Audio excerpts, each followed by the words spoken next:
Hello, everyone. I'm going to get us started, and I'm going to spend just a little more time than I might usually up here, but I will try to be swift. Welcome, bienvenue, marhaba. I'm Lisa Henderson, proud Dean of the Faculty of Information and Media Studies, and I often use that descriptor, proud, and I wonder if returning audiences find it formulaic because I say it so consistently, but really, it isn't. It's just true, especially on occasions when FIMS is host to mind and world broadening panels like today's conversation with an international group of women and gender non-conforming imams, imamas in our conveners and our guests' terms. I will start with a land acknowledgement before introducing the occasion. Western, as many of you know, is located on the traditional lands of the Anishinaabe, Haudenosaunee, Lenape-Wick, and Chinootan peoples, on lands connected by the Sombra and London Township Treaties of 1796 and the Dish with One Spoon Covenant Wampum. The dish with one spoon signifies sharing and abundance and exchange among equals. This week, FIMS and Western lost an important elder who seemed somehow more than equal, though he would not want to be remembered that way.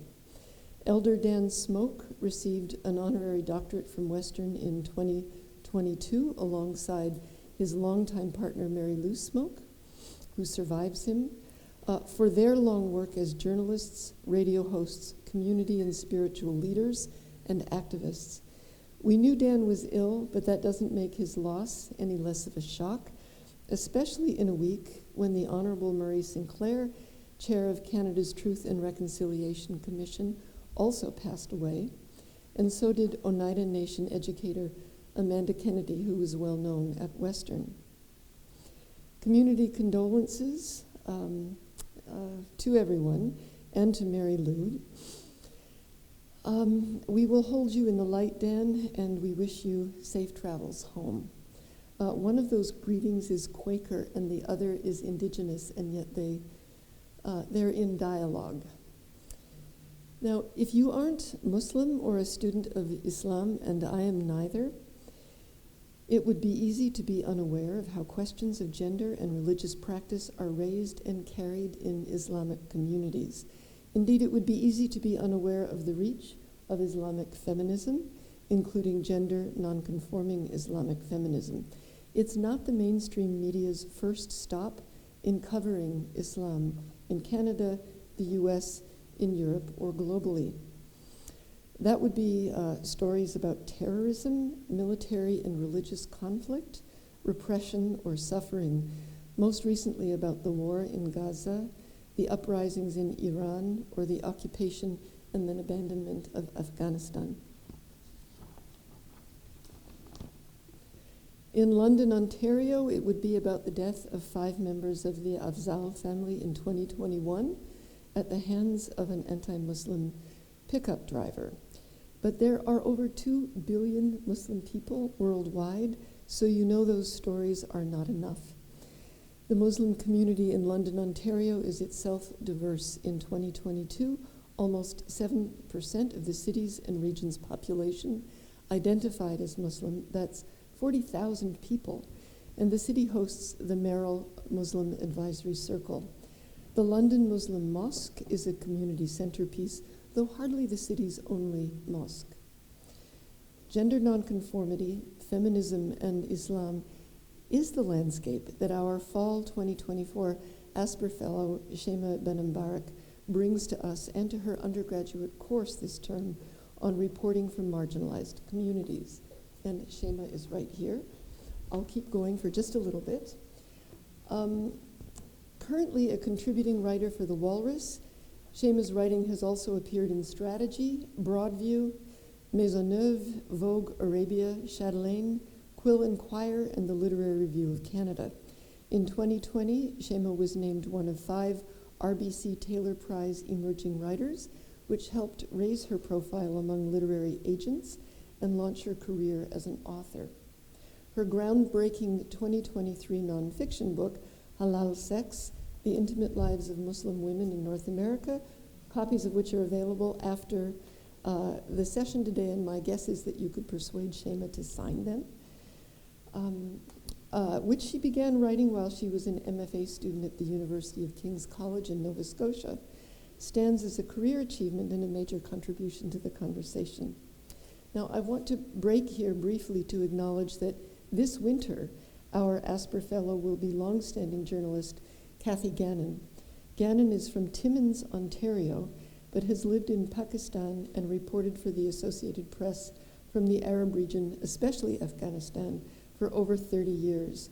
She has a distinguished and important reporting record and would be really interested in your work, Sheima.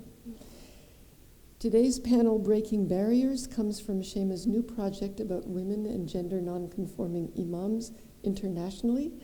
Indeed, we are joined by a panel of colleagues from the GTA, from the UK, the other London, I like to call it, and from Copenhagen.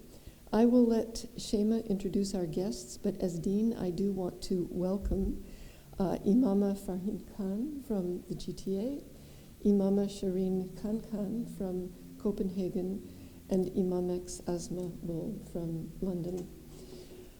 Je voudrais dire bienvenue aussi à Fatima Benembarek, invitée distinguée, et aussi la mère de Sheima, qui nous visite de Maroc. Assez loin, non? I would also like to introduce and welcome Elias Khankan Menachich, visiting from Denmark with his partner, Imama Sherin. Thank you all for traveling, for being here, for joining in conversation, and for welcoming the FIMS and Western communities to your project.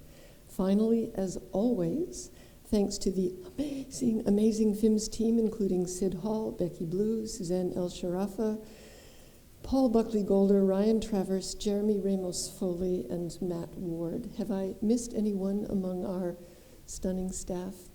Well, that's a long introduction. I hope you bear with me for what needed to be recognized today and welcome our guests.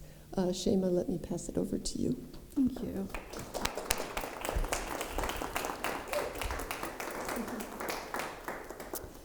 So before we start, I think it's important to take a moment and think about what's happening in Gaza, the ongoing genocide, and the reality that they're living as we sit here.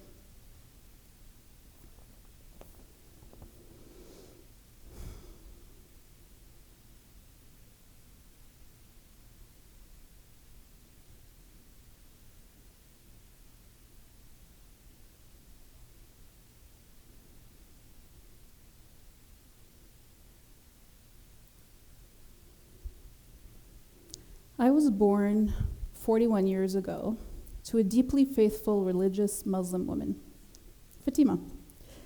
And through the years, she taught me all the principles of social justice I now live by through the framework of Islam. But although she studied the Quran with a keen mind and loved the religion with a committed heart, she could never become an imam. It's unspoken, but it's understood. Despite the fact that she always knew more about Islam than anyone in the room, its pillars, rules, tenets, whenever there was a man in the room, she had to step back. We all do. Women and gender nonconforming Muslims. Men lead mixed gender prayer. Men lead mosques. Men lead congregations. But this never made sense to me. Why can't women be imams? There are a handful of reasons, according to conservative critics. I've been told it's blasphemy, it's heresy, it's madness, and my favorite, it's a sign of the end times. Because of course, it was a sign of the end times when women became doctors, when they became lawyers. It was a sign of the end times when they became presidents. Wait, in the US, it's still a sign of the end times. One of the reasons that women can't be imams, I'm told, is most preposterous and insulting to both genders, actually. It makes me sad, but it also makes me laugh.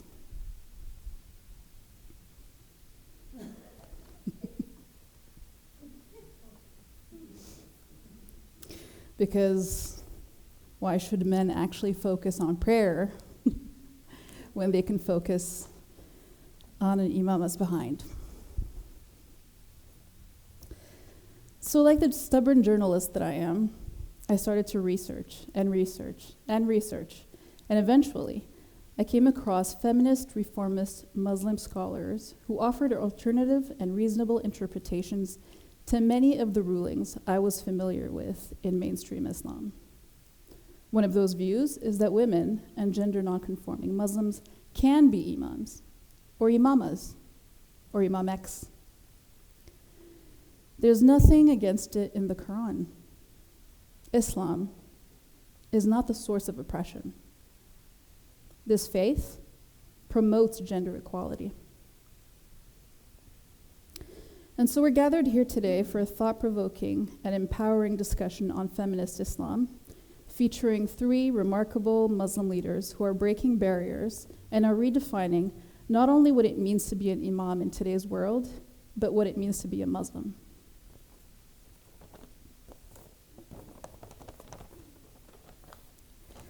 Please join me in welcoming Imama Farheen from Toronto's Women's Mosque of Canada, Imama Sherin Khankan from Copenhagen's Mariam Mosque, and Imamx Asma Bhol, formerly from London's Inclusive Mosque Initiative.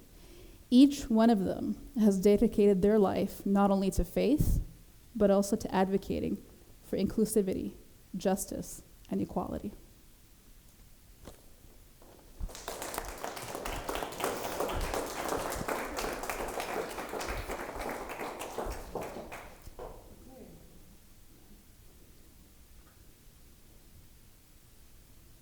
Can you hear me? Perfect. All right, well, thank you again for the opportunity. I'm very honored to be here. So I'll take a moment to introduce myself. My name is Farheen Khan. I am the Imama of the Women's Mosque of Canada. And I want to share a little bit about my background, my history, and what inspired us to start the mosque, and a little bit about what the mosque does. So I grew up in Mississauga, which for those from out of town is a suburb of Toronto, part of the Greater Toronto Area. I grew up in the 80s. We were one of the few families that were Muslim at that time. I come from a family that is very conservative and very traditional in teachings, and a family that and the daughter of a individual who started 2 mosques in our community. So growing up, we were the model family outside in community. People always looked at us to how we were living and what we were doing on our day-to-day lives. But at home, it was a different story. And so the vision of our family was to create this sacred sanctuary for people to come to and connect with God. But at home, the way in which women were treated was not at all perfect. And in fact, we were witness to a lot of domestic violence. And I could see the terror, and I feel the terror of what that meant for me as a Muslim woman. And so growing up, a lot of my thoughts and sort of ideas and values started to sort of formulate thoughts in my mind, but I didn't have the language to really explain, what it meant for Muslim women to have rights, to feel free, to have safety, and to be able to live a life with dignity. And so in 2001, just after 9/11, I ended up experiencing a gendered Islamophobic attack, and I found myself in the anti-violence sector. I was working in a sexual assault rape crisis center, and there I met these incredible, quote-unquote, radical feminist women of color who started to really help me understand who I was, what my experiences were like, and the language that I needed to be able to articulate what I was formulating in my mind around being a Muslim woman, being a feminist, and where I saw myself in all of those contexts, really locating me in my social location. And so in 2018, no, I should say in 2012, I was really working in the anti-violence sector, and as my interest in the violence against women sort of work grew and my work and my activism grew, I also started to think more about this idea of creating safe spaces for Muslim women. But I wasn't sure how. And in 2012, I had this idea. I was inspired, I would say, to start a women's mosque. And so I consulted with people in community. I asked a number of the traditional imams and academics, women scholars, and so on, and I asked them, I said, what do you think about this idea of starting a women's mosque? And many said it would be political suicide, terrible idea, don't do it. Who are you to take on this initiative, and so on. And so I sort of put it on the back burner. I thought, okay, well, I have my hands full anyway with these domestic violence issues I'm dealing with. Maybe I'll leave it until, God Almighty, Allah will guide me to it if it's meant to happen. And in 2018, I was in Mecca. I found myself in Mecca at a time where I really needed spiritual healing. And I walked into the space, and having grown up in the mosque, I knew how challenging it can be being a woman coming into the mosque space. We're so marginalized. But coming into Mecca and seeing that there was no separation between people, that we were truly just there to pray to God, and that there was no distraction, really solidified in my mind that it was time for us to start a women's mosque in Canada. And so when I came back in 2019, we were able to found the mosque and start our first Friday prayer in April. And we did that at the Trinity St. Paul United Church, and I'm so grateful that we had such great allies, including Dr. Sherin DeNovo, who really opened up her space and her heart to allow us to do that first prayer, which I think was really monumental for us in Canada. And so if I tell you a little bit about the Women's Mosque, a few things that you should keep in mind. Number one, we have 3 pillars, and the first of that is education. We start and we really focus on what I call a love-centered approach.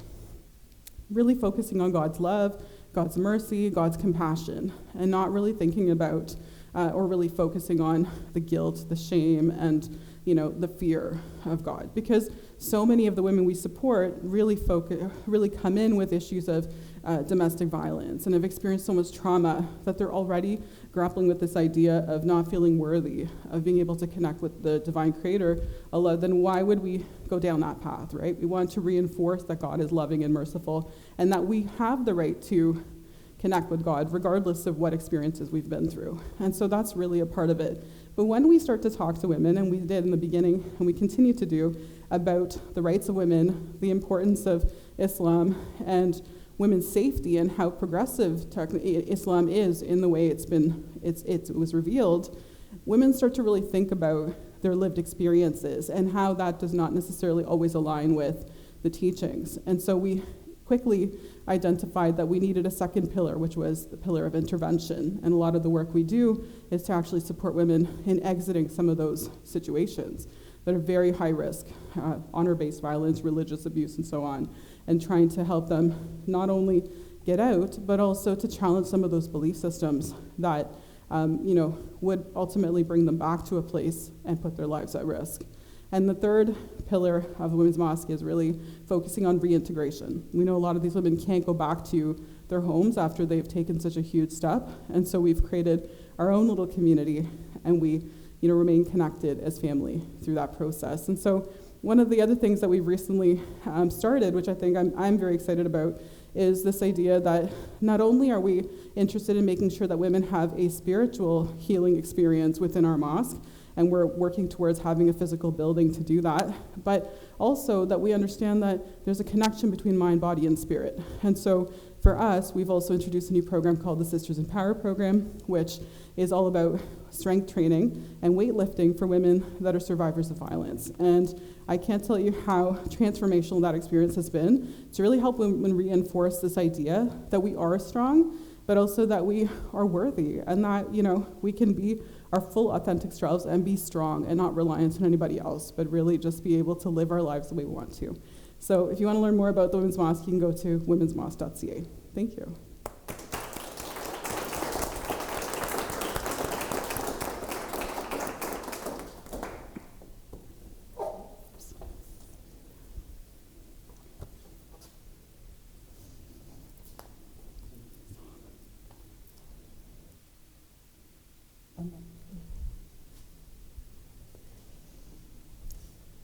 It's 2016. I am at my house in Copenhagen preparing myself to lead the first prayer in the first mosque in Scandinavia with female imams. I'm putting on my galabia, address that I got from my father from Damascus. My father is a political refugee. His father, Naim, used to call to prayer in the Umayyad Mosque in Damascus. My 4 children are watching me: Aisha, Salahuddin, Jibril, and Halima Mariam. My youngest daughter, Halima Mariam, she was 4 years old at that time. She has her Danish non-Muslim friend visiting our house. Her name is Flora. And Flora, she whispers in my daughter's ears, "What is an imam?" And my daughter, Halima, she looks at her with fierce tigress eyes, and she replies, "Don't you know? An imam is a woman who's doing great things." So it's actually possible to change a patriarchal narrative in the mind of a 4-year-old girl. And she's absolutely right. Female imams are not a new phenomenon. We have had female imams at the time of the Prophet in Medina in year 600. Aisha, Salama, Waraka are the names of 3 women who actually led the prayer in year 600. Aisha and Salama were the wives of the Prophet, and that they led the prayer after the Prophet died, peace be upon him, in 632. While the Prophet Muhammad, peace be upon him, was alive, he actually appointed Waraka to lead the prayer for her household in Medina, in her own house mosque. So female imams, it's not a reformation, it's not something new.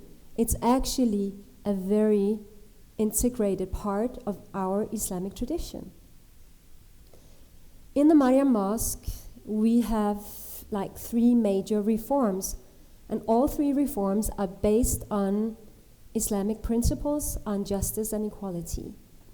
The first one is female sovereignty within religious institutions, and we have implemented that reform.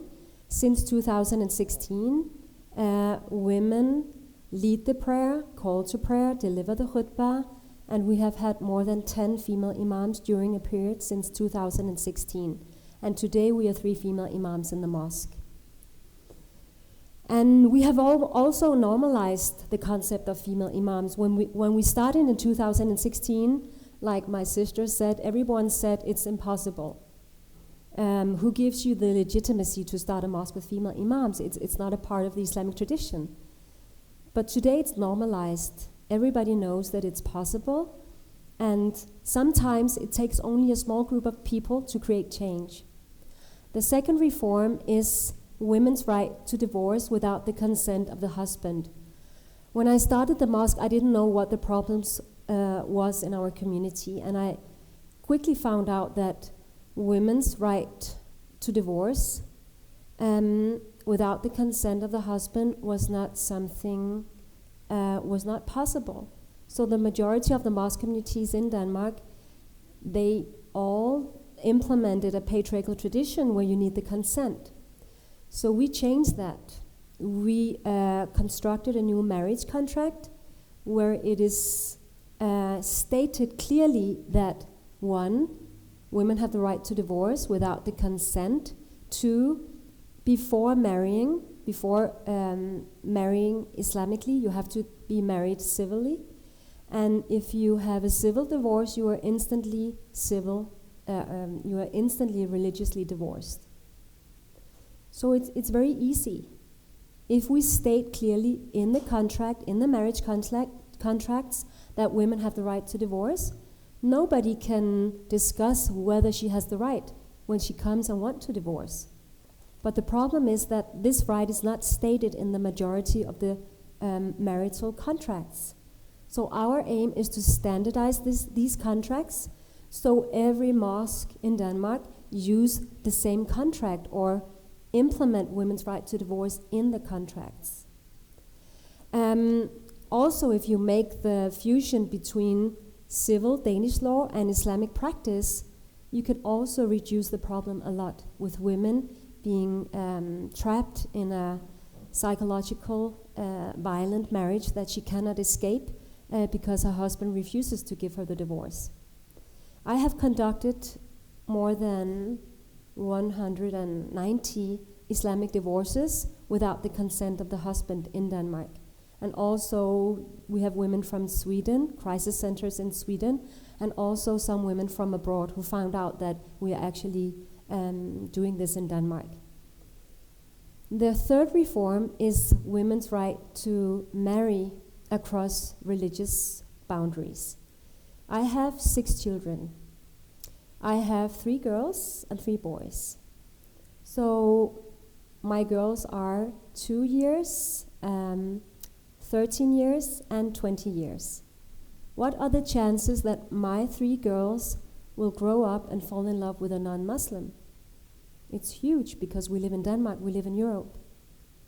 But according to we have normalized the patriarchal structure in Denmark and also everywhere in the world except for Tunisia, where women do not have this right to marry the one she loves unless he converts to Islam. And this is not only something that we deal with within Islam. Jewish people have the same problem, Catholics, and the same goes for the divorce thing. So it's a universal problem within the greater religions. So in the Mariam Mosque, we have conducted more than 200 interfaith marriages between practicing faithful Muslim women and non-Muslims. I just officiated an interfaith marriage in southern France last month. I did it together with a Catholic priest in a very beautiful old church. She was a practicing Muslim and he was a practicing Catholic. And because he was a practicing Catholic, how could he convert to Islam? Because he believes in Catholicism in the same way that she believes in Islam, and they are both devoted, and they believe in God. The first couple that came to the Mariam Mosque was in 2015. They had been struggling for their love for 5 years. They had consulted 96 Imams all over the world, and everybody refused to marry them. So it was actually progressive Muslims in Canada who told them to visit us in Denmark because they lived in Norway. And so I officiated the first interfaith marriage in 2015. So how much time do I have left? No time? Okay, sorry. Okay, let me just, you can ask questions later. So I'll just end with a story, because it's always the stories that we remember. My boys, they love to play chess, also the girls, but mostly the boys. So we have like an evening ritual that we play chess. And I ask my children, do you know the meaning of checkmate, where it descends from? In Danish, it's called skakmat. Checkmate, skakmat. And they said no, and I told them that the word skak, it descends, or sheikh, what is it in English? Yeah, the word in English, checkmate, yeah. So the word check in Danish, skak, it descends from either the Persian shah or the Arabic sheikh. And mat, it means dead in Arabic. So my daughter Aisha, she said, be aware, little brothers, the sheikh is dead, long live the female imams. Thank you so much.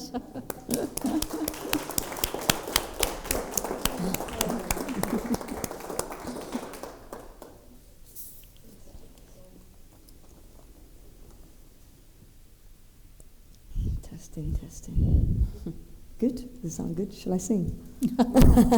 Don't get me started. Okay, I will sing for you, Lisa. Thank you on that note. Thank you for being committed to bringing the knowledge and wisdom that don't just reside in libraries or in books, but with lived experiences.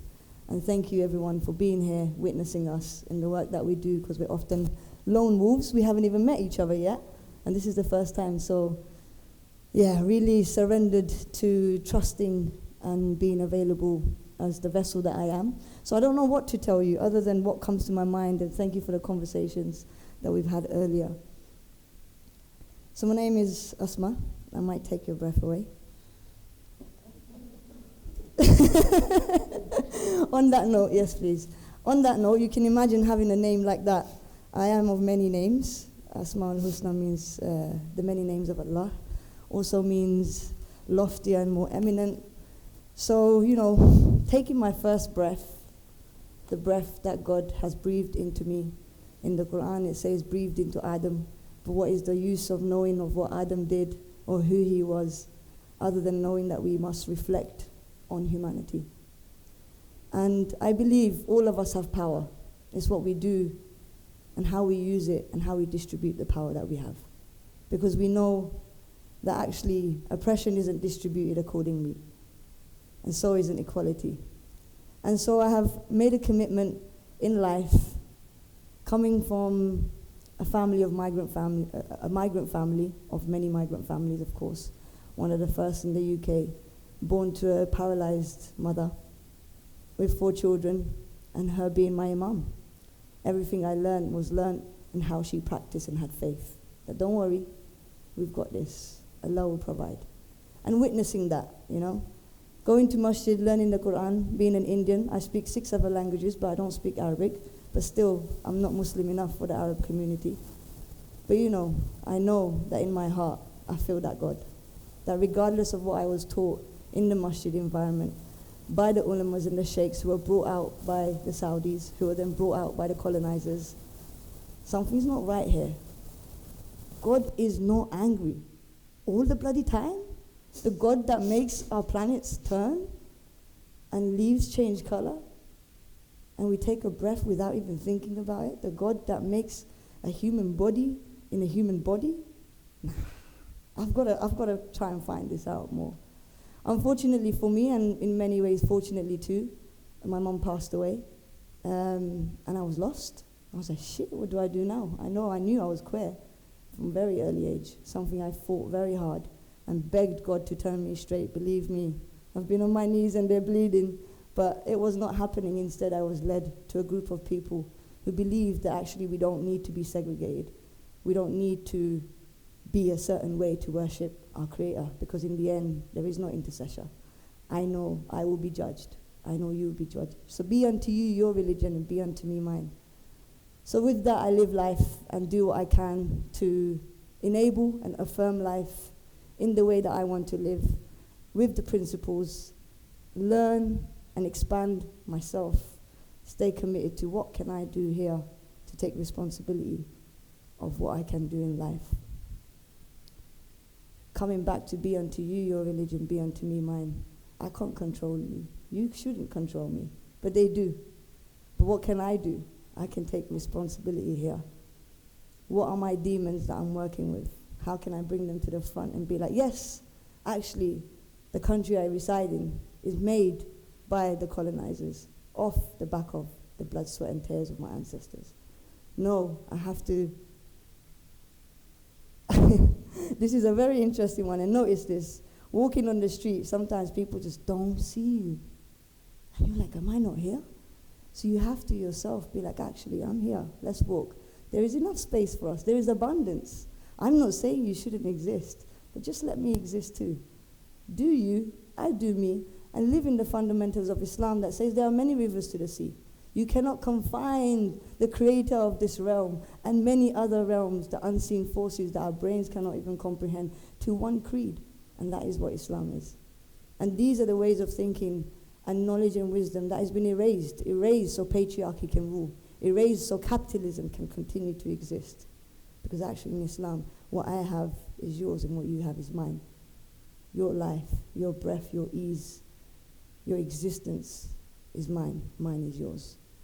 And so through that, I try and live and stay active, listen and stay aware to the messages, connect with the people that I connect with, and listen to the preserved tablet.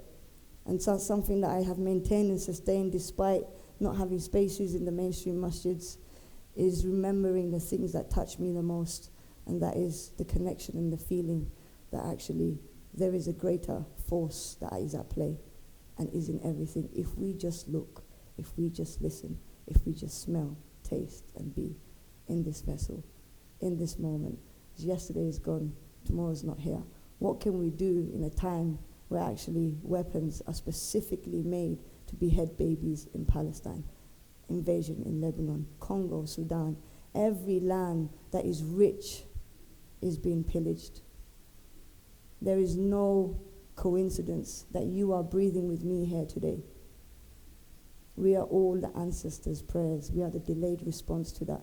And so I'm concerned with what can we do in these moments to touch, move, and inspire each other to actually step into our power and do what is necessary for humanity, regardless of our race, creed, gender, sexuality, or backgrounds. That's what I'm committed to. What else can I tell you? And I'm hoping you'll open up some questions. Something has flicked something in your mind. I can go into another story, another conversation, and be here available. There is nothing new I'm telling you. Everything I will share is what you already know. So please just connect to your hearts and these moments that we have all created together. And who knows what's behind those screens and who's sitting with us. I hope it's for the betterment of humanity. Thank you.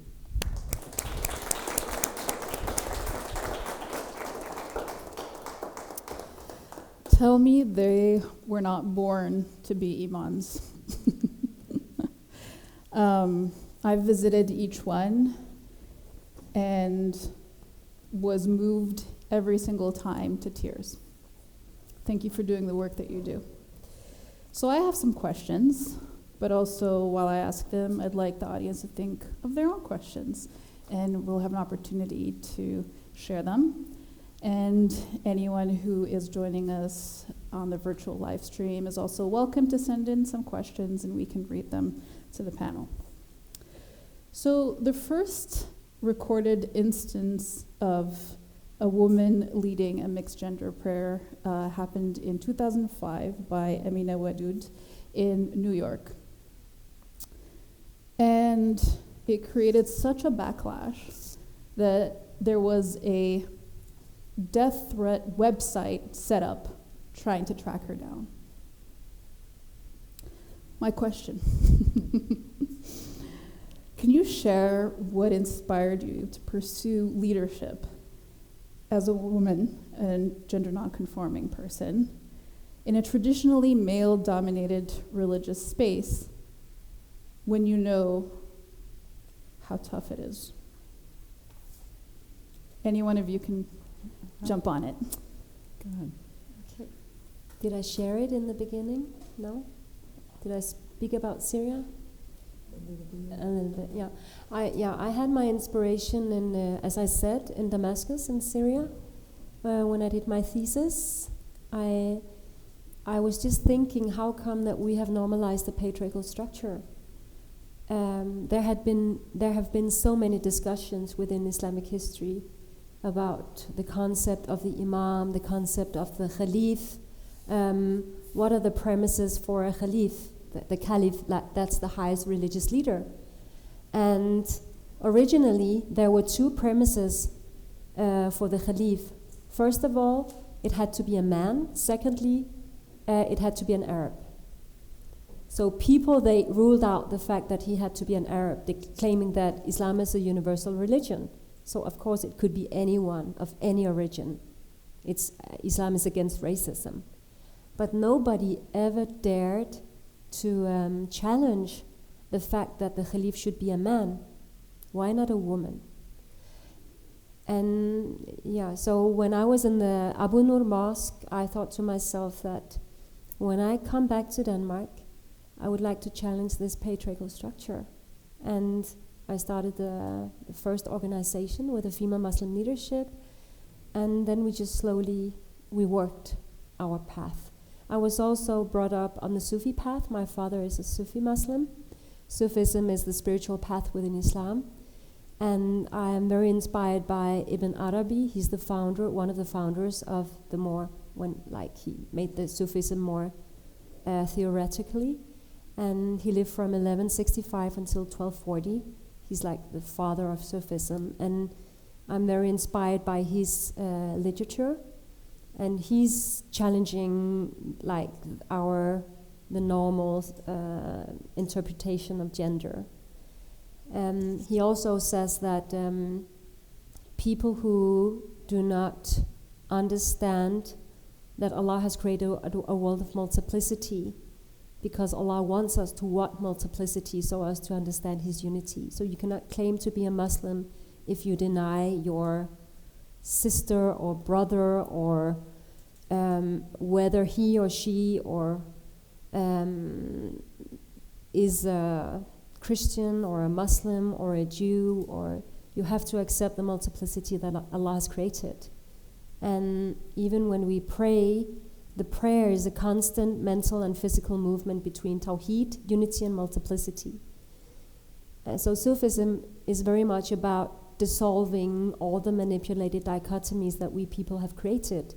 Dichotomies between men and women, black and white, rich and poor, Christians and Muslims, or Jews or Muslims, or being a secularist or a believer. You can be a faithful secularist. So it's a way of dissolving these manipulated dichotomies, and this is what inspired me. So being on the Sufi path inspired me.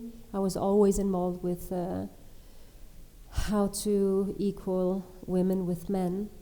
I also had my own personal story with violence, so that also inspired me. But like the main inspiration was, how can we implement or create a mosque on the Sufi path with women delivering the khutbah, leading the prayer, because it matters. It matters because when you have a mosque with female imams, the interpretation of the Quran will differ. We can see how it differs. We have a specific focus on gender equality, and it matters. Yeah. I think, Farheen, you gave us your inspiration in the introduction when you were in Hajj. Yeah, of course. Yeah, for sure. So I think there's a couple things for me, right? So initially, I don't think I ever thought I would be a female imam. I'll be very frank with you. I grew up and saw my dad start a mosque, and I was just so inspired by how, you know, that vision came to fruition and how much hard work the community did, that I love that. Though I didn't appreciate how women were marginalized, it was always something on my mind. And then I said earlier that I was inspired.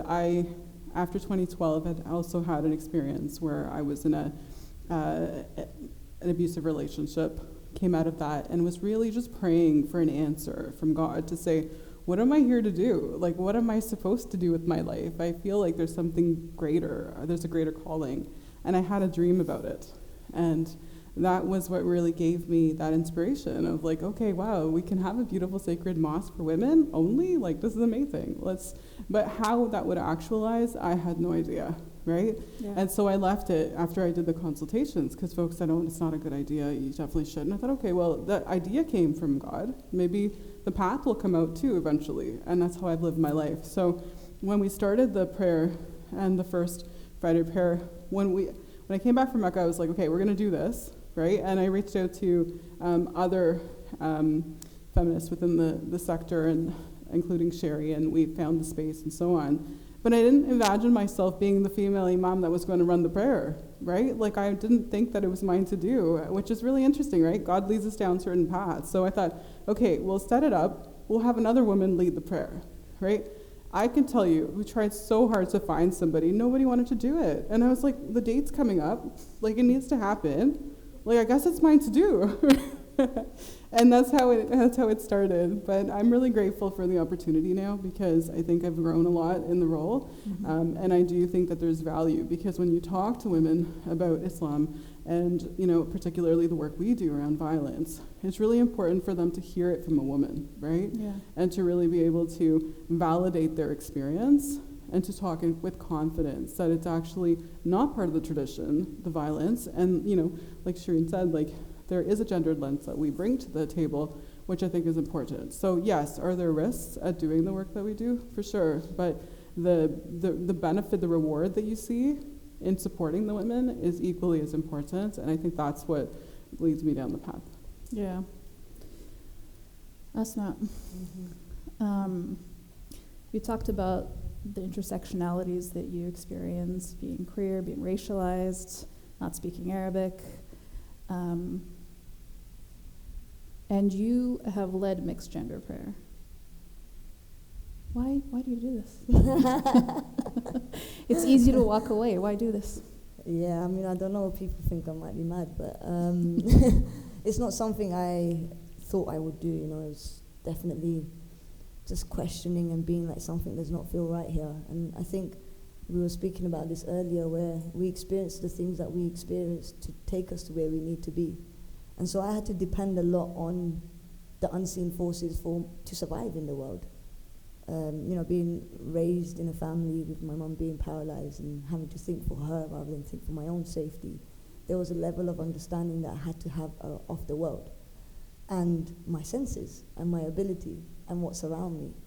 And so, that trust was developed very early on. And then thinking just very basically, like, why do we, if God is the unseen and, the creator and the magnificent one, we have 99 names just to understand them, then why are they constantly called he? Also my soul doesn't have a gender, so why am I always she? Doesn't that limit me to just being this person that society tells me how I should be? Actually, there is so many parts of me that I know exist. And so committing to that and staying curious with that just opened up pathways. And interestingly, as I was saying earlier, I was begging for guidance when I was in a very low point of my life, going through homelessness and all of that stuff. And I was just like, please, God, I'll be straight. If I have to be straight, find me a man that, fits this bill that you want it to fit, and I'll pray and I'll do this. Instead, I got led to a group of people who were thinking about creating Inclusive Mosque Initiative. And I just went and we just prayed together in a basement. And then before you know it, we're an initiative of thousands of people. And again, I was reciting with strength and love and singing to God and my Creator. And that was felt by the people. And they were like, please pray. Please pray. I was like, okay, let's do this then. I know you're not going to look at my ass, and if you do, it don't matter. I got a sexy ass, so let's do this. So it was just the obvious thing of making it basic and actually stepping into it and being brave. Yeah. So how do you manage the tension between certain traditional interpretations of Islamic teachings that are super ingrained in the community, in the Ummah, while advocating for gender equality, inclusivity, and being feminists? For example, I think I'll just hone in on your specialties. So, Farheen, domestic violence, honor-based violence, there are certain words in the Quran that conservatives highlight every time and that say, yes, in the Quran it permits us to hit our women. You don't agree with that? No, I don't. Definitely don't agree with it. I will tell you that I have at least 13 copies of the Quran from various men who they've translated the Quran, and one that was translated by a woman. May Allah bless her, Lila Bakhtiar, she passed away during COVID, but her life's work was really about interpreting that particular verse, right? And her version of the Quran is called the Sublime Quran. So I had a chance to talk to her. I'm so grateful I did before she passed in COVID. But we have found that that particular translation is actually much more supportive of women and really focuses on the importance of like pulling away from a relation, an experience, the situation as opposed to quote unquote striking, right? And if you look at those 13 Qurans that I'm talking about, every one of them has the same verse in, ironically, the chapter of the women, right? Surah An-Nisa. And it always says to strike lightly, to beat, right? These are the words that you have. But when you look at the footnotes at the very bottom, which probably need a magnifying glass to read, and it says, this is not a practice that the Prophet did. Okay, well, why isn't that in bigger letters, right? Why isn't that more prominent so people actually know that that's actually not what the Prophet did, right? Peace and blessing be upon him. And why don't we know about the stories of how he treated his wives, right? With Sayyidah Khadija, with Aisha, there's so many beautiful stories of how much they loved one another and how much he honored and respected them. Even with his own daughter, we know that, they say that Fatima, his daughter, may Allah bless her, when she entered the mosque as her father, but also the leader of, the tradition, he would stand in her honor to show her respect. That's the kind of respect you want to show women in our tradition. And so, it's important for us to highlight these stories for people to really understand, right? We can use the sacred texts. We have interpretations that really support these issues, support the fact that women are supposed to be treated with dignity, right? Respect and honor. That's very much part and parcel of our tradition. It always has been. Islam is a very progressive religion. When it first came out, the very first ruling of Islam was, this idea that sorry, trigger warning, that, to end the practice of burying newborn babies, girls, right? Because people would, out of shame, bury them. So, again, women's rights have always been a priority. The problem is that people choose not to allow that narrative to come out. And the thing I'll tell you about that Sublime Quran is, when I found out it was a thing, I ordered the copies of it and started to distribute it to all the women that we knew. And then one of the women was like, "Oh, this is amazing, I should put it in the local mosque." So she comes back to me and she says, "Did you know that this particular version of the Quran happens to be banned in the mosques in the community?" And I said, "Oh, really? Well, that's good to know. I wonder why," right? And so this is what we're starting to understand. It's like, how do you maintain status quo, right? That's what's happening. People are maintaining a certain status quo, and the religious leaders in our community are power brokers. They have the privilege and the authority to make that shift if they want to, right? And they're choosing not to. And that's the challenge that we face, but definitely that's how we at the Women's Mosque have been approaching this particular issue. Absolutely. Okay. Sherin, what about the fact that most mainstream Muslims would not agree that we should be allowed to marry interfaith, that a Muslim woman shouldn't be allowed to marry a Christian man or an atheist or a Jew? How do you work with that? The first request came in 2015. In the Mariam Mosque, our method is not to establish something that we believe is a topic. Everything is built from beneath. So what gives us our legitimacy is the fact that people are seeking us. So quite soon we realized that one of the most acute dilemmas of our time was the question of interfaith marriage. It was not something that I came up with. I didn't know what the dilemmas would be when I started the mosque. We didn't know. But we realized that we had so many requests, and being a religious leader, being an imam, it's not only in the narrow sense that you lead the prayer for a community. That's the narrow sense. The definition of an imam is a person who leads the prayer, a person who stands in front. But being an imama is also giving Islamic spiritual care. It's also about serving your community. It's servanthood in its most pure form. So it's not about you, it's about the community. And as a Muslim leader, you have to be able to find Islamic solutions to existing dilemmas in the youth, in the world. And so to me, it was quite natural. I come from a family with a Finnish mother. My mother is a Finnish immigrant. She's a practicing Christian. And her father is a practicing Muslim from Damascus, from Syria. So I was brought up in between, so it was always very natural to me. And within Islam, it's stated clearly in the Quran that a Muslim man can marry a Jew or a Christian or people from the book. But it's not stated clearly that a woman can marry a Jew or a Christian. But it's stated that the man can. So we use that as our legitimacy because we believe that Allah has created man and woman and made us into a nation and tribes.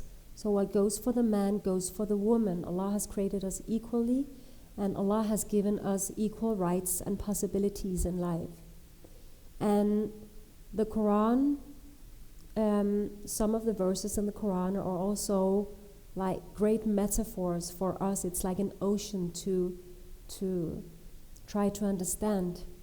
So we see the sentence that Allah has made it possible and halal for a Muslim man to marry a Jew or a Christian. We see that as a metaphor for the right to marry across religious boundaries. And this is actually our legitimacy. Mm-hmm. Tunisia changed the law in 2017, so it is possible in Tunisia to marry a non-Muslim, but that's the only Muslim country. Around Europe, it's quite rare still. The Mariam Mosque had a lot of opposition in the beginning. We actually did the interfaith marriage very in secrecy. But at a point, it was too much. We did it in the open, And our little mosque went internationally, and it was like the big news because it was very rare at that time. Yeah. But now it has become more normalized. Also in Denmark, I can see, even though that we are the only mosque in Scandinavia who does it, and I know that Farheen, you also doing interfaith marriages, so it's spreading. Women are inspiring women, and like now we have officiated more than 200 interfaith marriages. I have, so it's like 200. It's not a lot, but it's also not a few. So you can see that, okay, his daughter or their daughter, she married a non-Muslim. Okay, so it becomes more and more normalized and accepted. Mm-hmm. And time is a factor. Yeah. Thank you. Asma, I think a lot of people in the Muslim community are familiar with the concept, the stories of Ahlul Lut, and how God was upset with the community, and that's a direct explanation and ruling as to the LGBTQ community not being accepted in Islam. I don't want you to speak for the entire community because you're just one person, but if you feel up for it, can you talk a bit about that? Yes, and thank you for saying that, and I hope my learned audience and people I see here, you know that I don't speak for the community, I speak for myself. As I said, I am the vessel that has been brought here by all that was probably in my way, but I've made it here with you. What can I say? I mean, I think it's important to notice that yes, we are made of tribes and nations, but how much do we know of each other? How much do we take that to understand that there is meant to be diversity? And so from that, whenever I'm questioned, and recently was questioned on the front lines by a Muslim comrade, an uncle, a Palestinian uncle, so there's a level of power and compassion and love and care, wanted to tell me I'm not Muslim and I'm going to hell and I'm going to burn. So I said, I'll see you there. And questioned him. And, I said, tell me the Islam that you practice. You're here doing what you do, and these are the behaviors that I see that actually go against Islam. Another comrade, again, tends to be men for some reason because they somehow get irritated. And this is my challenge, is for the women, I'm not women enough, and for the men, I'm not men enough. So it's like I see the struggle of both of you, but my fight will always be with the women because I know that is where the rahmah is. That is where God tells us in Bismillah ar-Rahman ar-Rahim, how many times a day do you say ar-Rahman ar-Rahim, but yet you cannot think that the rahmah belongs to the womb. It's the same root. How are you not taking care of the women that are in your spaces? I may never be a mother, I don't know, but I know there are children amongst me. There's a child here. I know there's a child in you. Even the one that is speaking to me with hate, that I know there's a child that's wounded inside you. But I'm not always going to be your mom, and I'm not always going to be your dad. So it's, I think, working on the vessel, and that's why I think naturally I specialized as an occupational therapist into neuroscience to understand this body, the magic that I've been gifted with, and how can I, in spaces where I might be triggered or feeling unsafe, when actually bombs are not dropping on me, I'm not unsafe. It's my emotional self, it's my inner being that's struggling because I'm going against my spirit. My spirit is abundant, my spirit is from Allah. And so what can I do, again, coming back to taking responsibility, that how do I understand this body, that when I am triggered by a comrade or someone or situation, that I can be in myself. And it's not been an easy ride, but basic stuff when I'm questioned, I'll bring it back to, okay, racism is rife in Islam, in Muslim communities. I won't even say Islam, Muslim communities, mainstream communities, and it's unchecked. Like, we know Bilal alayhi salam was the caller of prayer, the prayer that continues to exist in every corner of the world. Yet, how much space do we make for our black siblings? How much space do we make for them to be in leadership and do the call of prayer? So how much of this are you actually practicing? Is it just about up, down, higher? While you're trying to figure out where to put your hands and how to put your hands, our siblings' hands are being chopped off. Can we move the conversation to actually what?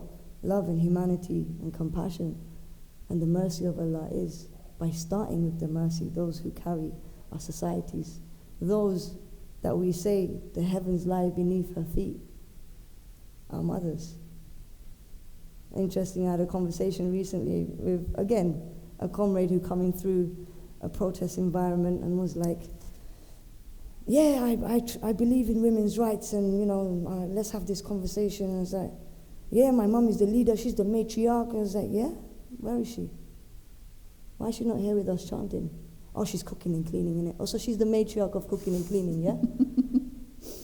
Thanks, see you later. We're not having this conversation anymore. And that's it, just plant that seed and be willing to have that conversation where it feels safe, where it feels like I might not get punched in the face. But again, that's why I do like making sure I know my body's straight, ready if I have to be, and then be with people and comrades and allies who understand that actually being in this vessel, being who I am is not easy, and there's a constant layer of having to be that in the world. And we so continue to create cuddle puddles amongst our friends and people and reinvent what love means, because it's not heteronormity and it's not capitalism and it's not romance and it's not this, it's all of us. Well said.